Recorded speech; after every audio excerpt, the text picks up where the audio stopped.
What if the world's most buttoned-up family was also completely unhinged?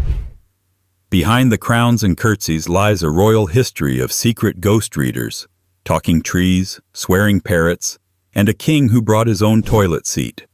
These aren't scandals. They're stranger. They're true.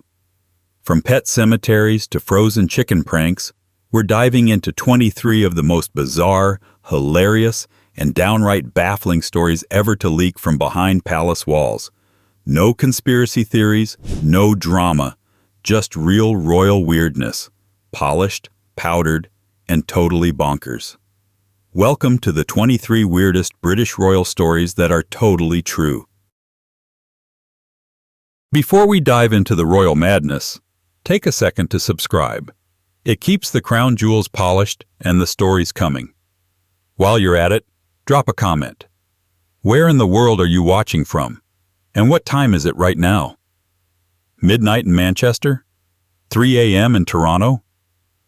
We want to know who's out there listening to royal chaos instead of sleeping. 1. Queen Elizabeth II's James Bond mission at the Olympics. There are moments when the British monarchy suddenly drops its centuries-old mask of solemnity and reveals a surprising flair for action cinema. July 27, 2012, was one such moment. The Olympic Games were opening in London. Billions were watching. And then, James Bond walked into Buckingham Palace. The real one, Daniel Craig. And yes, the Queen was in on it. To everyone's disbelief, Elizabeth II agreed to film a skit where she greeted Bond, marched down her royal hallway, and seemingly parachuted out of a helicopter over the stadium.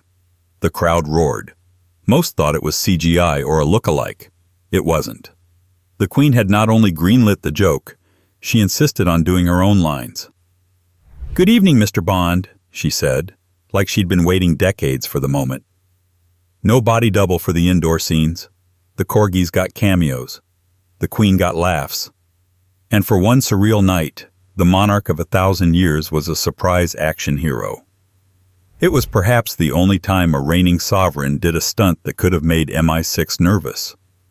But speaking of intelligence files and high society secrets, what if one royal had a very different kind of interest in what was flying over British skies? 2. Prince Philip's UFO obsession. He wasn't just the Queen's husband. He was, in many ways, the palace's resident X-Files department. Prince Philip had a lifelong obsession with unidentified flying objects. Not just in the I read a couple articles way. No, he kept extensive personal files, read every book he could find, and even sent his equerry, his royal assistant, on field trips to interview UFO witnesses. The obsession began in the late 1940s, when flying saucer sightings gripped the public imagination. Most people moved on. Prince Philip? He doubled down. He subscribed to fringe newsletters, clipped newspaper articles, and kept a library of the paranormal. One RAF officer reported being summoned to the palace to recount a mysterious aerial encounter, not for debriefing, but for Philip's personal curiosity. It wasn't a joke to him, not entirely. Some say he saw the UFO mystery as a metaphor for how much we don't know, even in positions of great power. The Queen smiled politely. The tabloids chuckled. But inside his royal study, Philip scanned the skies for visitors who never bowed, never curtsied, and never explained themselves. And yet the royal fixation on strange companions didn't start with spaceships. Sometimes the oddest royal attachments are found grazing in a garden with horns. Before we move on from Prince Philip's alien files to Queen Victoria's goat diplomacy, quick question. Have you subscribed yet? If not, now's the perfect time. And while you're here, tell us in the comments. Where are you watching from and what time is it right now? Are you deep in a 2 a.m. rabbit hole or tuning in from lunch break limbo? We're dying to know who else is wide awake for this royal weirdness. 3. Queen Victoria's obsession with her pet goat. He was a soldier, technically, but also a goat. His name was Billy. Queen Victoria met him during the Crimean War, and it was love at first bleat. Billy belonged to the Royal Welsh Fusiliers and somehow became the Queen's favorite regimental mascot. But make no mistake, this was no ceremonial affection. Victoria took his behavior personally. Billy was spoiled like a royal toddler. When he misbehaved, as goats frequently do, she would not only scold him, but issue formal disciplinary actions. We're talking written reprimands, official charges. On one occasion, he was demoted for headbutting a fellow soldier. Court gossip claimed he even had a rank. The absurdity didn't stop with paperwork. Billy traveled in royal processions, appeared in paintings, and was reportedly fed from silver dishes. The Queen had lost a husband and a prime minister, but never her soft spot for this stubborn quadruped. And if you think chatting with goats is eccentric, wait until you meet the king who tried to negotiate foreign policy with an oak tree. 4. George III talking to trees. History has not been kind to King George III. He's often remembered as the mad king who lost America, a man brought down by illness, politics, and powdered wigs. But buried under the parliamentary drama and the colonial revolts is one moment so bizarre, so oddly tender, that it refuses to fade. The king's conversation with a tree. Not just any tree. An oak in Windsor Great Park. During one of his mental health episodes, George III reportedly believed the tree was Frederick the Great, King of Prussia. So he addressed it as such. Some say he was giving it a diplomatic briefing. Others claim he was apologizing. Either way, it wasn't just talking at the tree.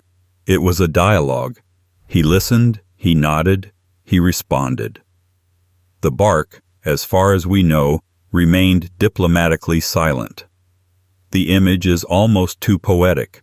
A lonely monarch wandering his estate, holding court with a silent sovereign made of wood. It's absurd. It's tragic. It's deeply human.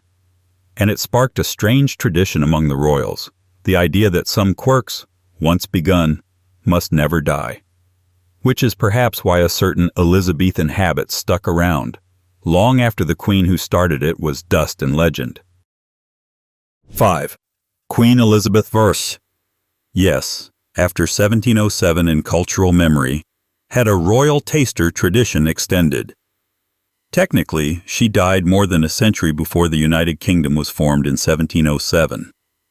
But Elizabeth I left behind more than a legacy of political cunning and frilly collars.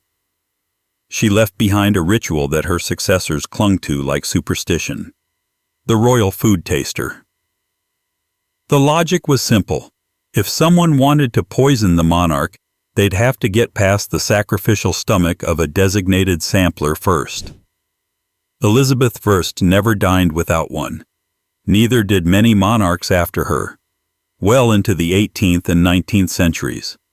George III reportedly insisted on it even during quieter times, a paranoia that echoed louder during his later mental decline. George IV? Even more theatrical. He had entire pre-meal ceremonies that looked more like magic rituals than kitchen prep. To outsiders, it was madness. To insiders, it was protocol. Old habits die hard, especially when they're tied to your continued ability to not die at dinner.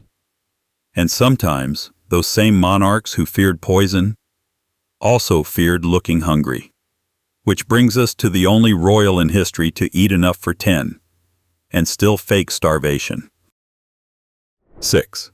King George IV loved huge meals, then pretended he hadn't eaten. He was, in every sense, extra. King George IV didn't just dine, he performed feasts. Breakfasts could last until noon.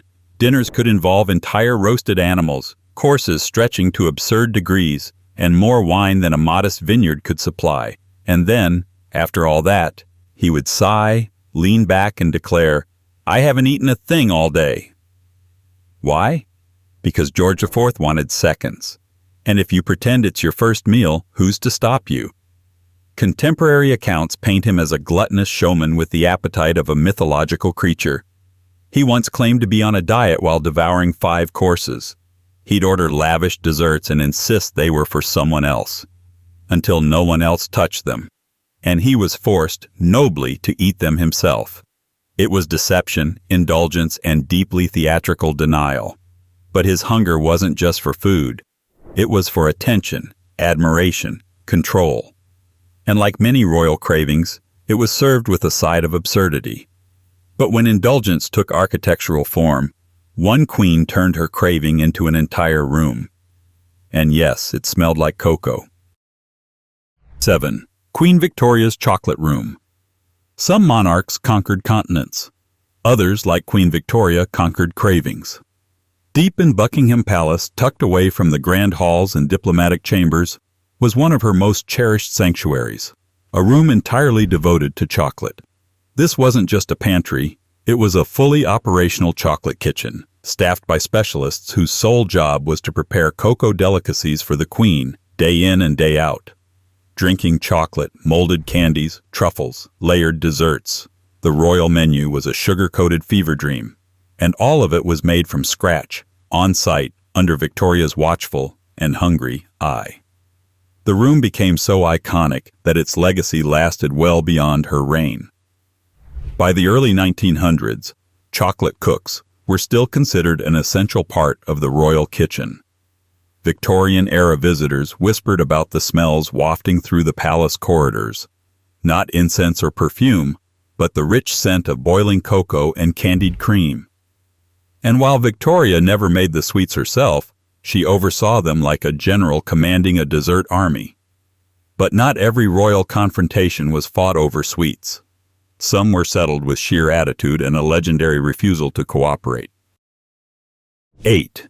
Princess Anne, surviving a kidnapping attempt with pure sass. It was 1974, and Princess Anne, daughter of Queen Elizabeth II, Olympic equestrian, and full-time Don't Mess With Me royal, was on her way back to Buckingham Palace when a gunman blocked her car on the Mall. His goal? Kidnap the princess. His mistake? Trying to kidnap that princess. What followed wasn't just a failed abduction, it was a masterclass in royal defiance. As the man pointed a gun and demanded Anne step out of the car, she didn't scream, she didn't cry. She reportedly looked him dead in the eye and snapped, "Not bloody likely." The phrase became legend. Anne later said it was simply the most practical thing to say at the time, which tells you everything you need to know about her. The kidnapper was wrestled down by her bodyguard, a passing boxer, and a journalist who all happened to be in the right place at the right time. But it was Anne's unshakable composure and sarcasm that stole the headlines. It was proof that royal security isn't always about protocol. Sometimes it's about pure backbone. And when subtlety was needed, the royals had another secret weapon. A handbag that spoke louder than words. 9. The royal family's secret handbag codes. For decades, the Queen's handbag wasn't just an accessory. It was a Morse code machine in leather disguise.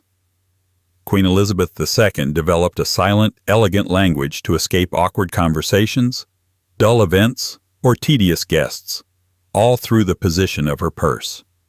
If she placed it on the table, it was a 5-minute warning. If it swung to the left, her aides knew she wanted rescuing.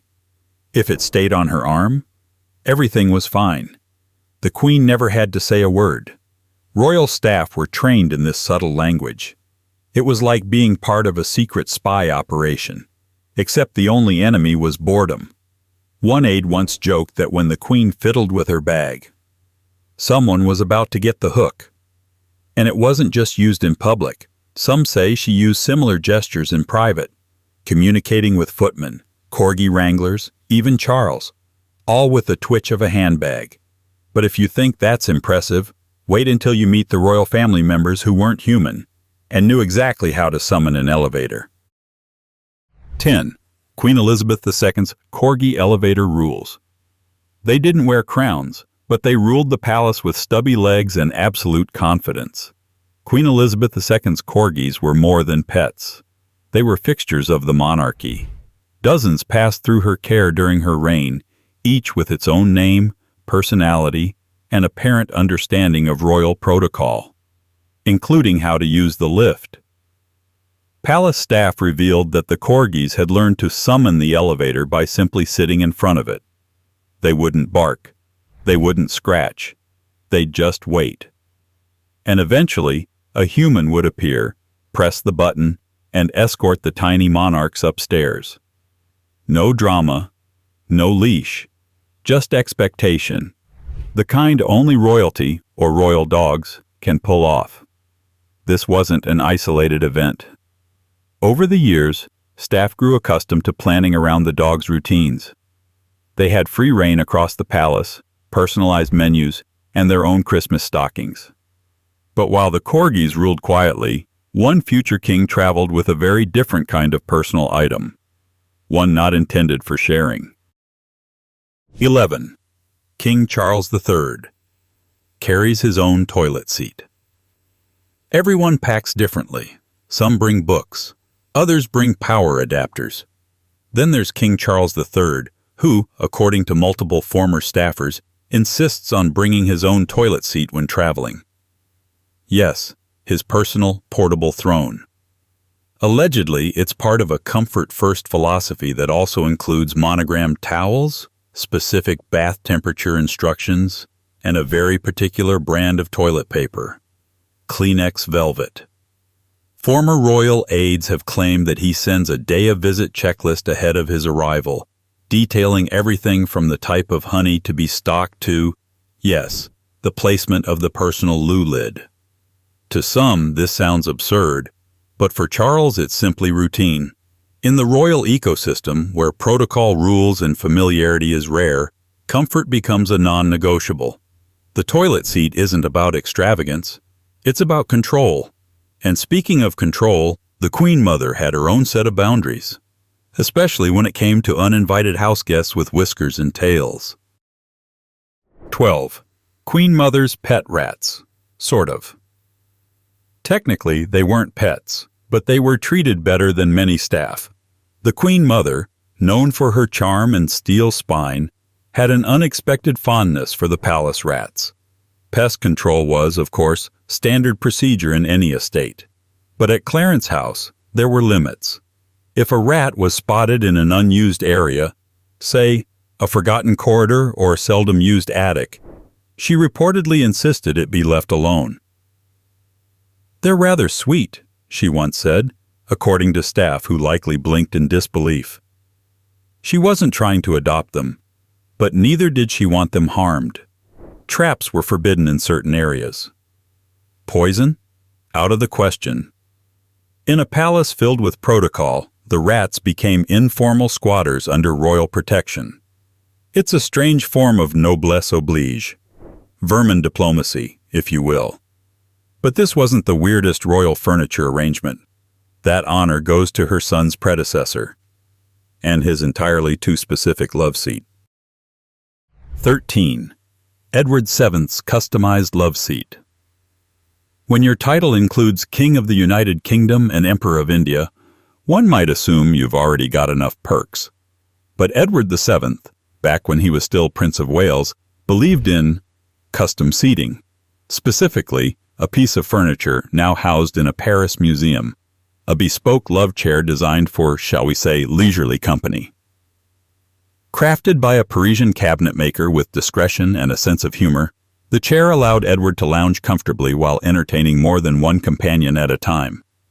The structure was reinforced, the upholstery lush, and the engineering weirdly precise. A Victorian-age contraption that whispered this should not exist, but it absolutely does. The siège d'amour became infamous, surviving both time and taste, as an artifact of royal indulgence and absurd priorities. Diplomacy? Tax reform? No, this was about ergonomics. And while Edward's chair spoke to his flamboyance, his son George V had a much louder house guest, one with feathers and a mouth like a sailor. 14. George V's parrot taught to swear at guests. King George V was famously reserved, stern, and extremely punctual, so naturally he adored a parrot that cursed at people. Her name was Charlotte, and she lived at Sandringham House, a majestic estate, occasionally made less majestic by the sound of a bird shouting rude phrases in front of visiting dignitaries. No one quite knows how she learned her salty vocabulary, but many suspect the king had a quiet hand in it. After all, George reportedly burst into laughter every time Charlotte launched into her avian tirade. She was especially fond of swearing at politicians. Some believe this was encouraged. Others believe the bird simply had excellent judgment. Charlotte outlived her royal audience by years and became a strange little legend among palace staff, a profane footnote in a legacy dominated by rigid formality. A parrot, mocking Parliament, while the monarch chuckled in the background.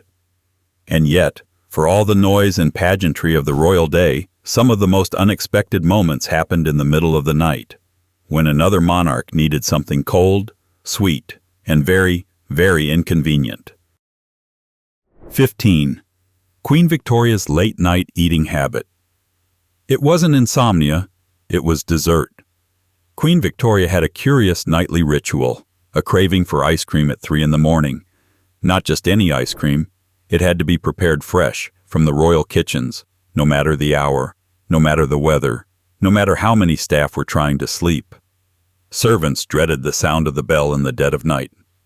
When it rang, it meant one thing: the Queen wanted her treat. No pre-scooped shortcuts, no stale leftovers. This was a monarch who expected dairy perfection, even before sunrise. And it wasn't a one-time whim. It happened often enough that kitchen staff began rotating ice cream duty, a job both feared and weirdly prestigious. After all, who else could say they risked frostbite and exhaustion to serve frozen custard to the Empress of India? Of course, not all royal habits were late-night cravings. Some were childhood nicknames, the kind that somehow stuck for decades, even when the person in question wore a crown. 16. Prince William and Harry's nicknames for the Queen. To most of the world, she was Her Majesty. To officials, she was Your Majesty. To staff, the Queen. But to two young boys growing up inside palaces and under pressure, she was something else entirely. Gone, and for a brief but legendary moment, Gary. William, struggling with Granny as a toddler, once called out for her across Buckingham Palace. "Gary!" he yelled. A guest, confused, asked who Gary was. Elizabeth, passing casually with a Corgi in tow, answered without hesitation, "I'm Gary," and the nickname stuck, for a while. These childhood names revealed a softer, hidden royal universe, one where protocols faded behind the nursery door. The Queen kept framed drawings from her grandsons, let them race down palace halls, and endured their jokes with a surprisingly dry sense of humor. But the affection wasn't limited to humans. In a quiet corner of the royal estate, there's a place where generations of royal companions, furred, feathered, and beloved, have their final resting place. 17. The royal family's pet cemetery at Sandringham. Tucked away on the sprawling Sandringham estate is a quiet, meticulously maintained patch of ground that looks like a miniature churchyard. But the headstones here don't bear the names of dukes or dames. They say things like Susan, sugar, or whiskey. This is the Royal Pet Cemetery, where the Queen's beloved corgis, dorgas, and other animals have been laid to rest, complete with titles, dates, and floral arrangements. The cemetery was started in the early 20th century, but it was Queen Elizabeth II who gave it emotional permanence. Each stone is engraved with the pet's name and a touching message. Staff say she often visited the site in quiet moments, sometimes leaving flowers. This isn't just sentimental fluff. It's an insight into a royal family known for restraint, but brimming with unspoken affection. These animals weren't mere pets. They were companions through wars, coronations, abdications, and personal loss. Still, for all her solemn duties, the Queen had a surprisingly wicked sense of humor. And when the doors were closed, her impressions, well, let's just say no accent was safe. 18. Queen Elizabeth II loved mimicking accents. You wouldn't catch her doing it in front of cameras, of course, but behind palace doors? The Queen could drop a Scottish brogue, German inflection, or a surprisingly decent Scouse accent with terrifying accuracy. Family members, and brave staff, described her secret talent for impersonation as one of her best-kept skills. She didn't just mimic the sounds, she captured mannerisms, tone, and timing. Foreign dignitaries, prime ministers, even footmen were fair game. One insider said her French accent was shockingly convincing, and her Liverpudlian imitation borderline dangerous. She never used it to humiliate. It was more a release, a rare flash of irreverence from someone who'd spent her entire life standing still while everyone else bowed. It also made her oddly relatable. The world's most photographed woman, perfect in poise, occasionally turning into a one-woman comedy act. And while the Queen's humor was discreet, her son's behavior, well, let's just say teddy bears don't arrange themselves. 19. Prince Andrew's teddy bear army royal bedrooms tend to be decorated with portraits, polished antiques, and maybe the occasional ceremonial sword. Prince Andrew's? Teddy bears. Lots of them. Over 50, in fact. Arranged meticulously on his bed and surrounding furniture like a plush military formation awaiting orders. These weren't sentimental leftovers from childhood. They were curated, cataloged, and arranged with the precision of a museum exhibit. Former staff claimed there was a laminated instruction sheet detailing where each bear should sit, how its paws should be positioned, and which bears were in charge. Touch one by accident, and you'd better be prepared to reset the entire brigade. It wasn't a joke, it was a ritual. One insider even called it the bedtime parade. To Andrew, it was comfort. To palace staff, it was just another bizarre line in a very long list of royal oddities. Of course, when it comes to strange daily routines, no one did decadence quite like the Queen's sister, who believed vodka o'clock struck a little earlier than most. 20. Princess Margaret started her day with vodka at 11 a.m. Princess Margaret lived her life like a martini, bold, unapologetic, and with a twist. Her morning routine was famously specific and famously unorthodox. She'd begin the day with breakfast in bed, followed by a 2-hour soak in the bath, a leisurely hair and makeup session, and finally, at precisely 11 o'clock a.m., a vodka pick-me-up. This wasn't a party habit. It was just her rhythm. Staff were expected to accommodate it as normal procedure. If anyone questioned it, they were quickly reminded she was a princess, not a schedule follower. By noon, she'd be dressed to perfection, ready to entertain, read scripts, attend events, or ignore all of it entirely in favor of a cigarette and a sharp remark. Her lifestyle was legendary, but it wasn't all glamour. It was a strange blend of entitlement, defiance, and oddly relatable chaos. And for every public appearance, there were private rituals, some so esoteric they involved the supernatural. Which brings us to the Queen Mother, and her favorite afternoon companion, a ghost. 21. The Queen Mother's Ghost Reader. Behind her sparkling brooches and afternoon teas, the Queen Mother carried a quiet belief in things that go bump during high tea. She didn't just tolerate ghost stories, she believed in them. Passionately. And she didn't rely on whispered palace legends either. She had a personal medium whom she consulted regularly. According to palace insiders, she claimed to sense the presence of King George VI, her late husband, especially during particularly difficult moments. She'd sometimes sit quietly at tea and say without irony, "He's here." No one challenged her. Who would? The ghost reader, a trusted figure in her social circle, wasn't paraded around or given titles, but their counsel was taken seriously. The Queen Mother didn't dabble. She believed, wholeheartedly. It's easy to forget that beneath all the crowns and carriages are people looking for connection, even if it comes from the afterlife. Or, in the case of her son, from a conversation with a camellia. 22. King Charles III talks to his plants. Before he was king, before he was the Prince of Wales with 1,000 ceremonial duties and a surprisingly opinionated pen, Charles was simply a man in a garden, having conversations with his plants. And he wasn't joking. He publicly admitted in the 1980s that he spoke to his flowers, shrubs, and vegetables, claiming it helped them grow. At first, the press had a field day. Satirical cartoons bloomed like weeds, but Charles held his ground. He explained that plants respond to care, tone, and attention, just like people. Decades later, some scientists actually backed him up. There's evidence that sound and human interaction can, in fact, stimulate plant growth. For Charles, this wasn't New Age whimsy.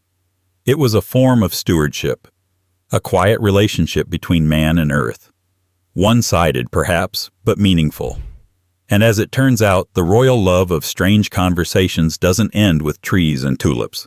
Sometimes the weirdest royal habits involve poultry and pranks. 23. Prince Harry's frozen chicken prank tradition. Before royal memoirs, media scandals, and American exile, Prince Harry was primarily known inside the palace as the resident prankster, a role he took extremely seriously. His signature move? Hiding frozen chickens in unexpected places. Boots, beds, closets, behind royal curtains, nowhere was safe. Household staff and even family members reportedly discovered rock-solid poultry tucked into the most inconvenient corners. It became an inside joke so well known that certain staff reportedly began doing a chicken sweep before guests arrived.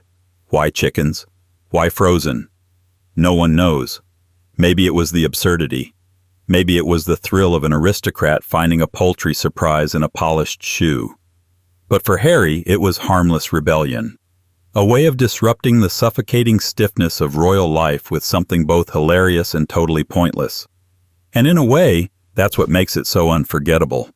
A prank that left no harm, no headlines. Just a lingering mystery. Much like the monarchy itself, full of pageantry, secrecy, and a long, proud history of doing things that make absolutely no sense.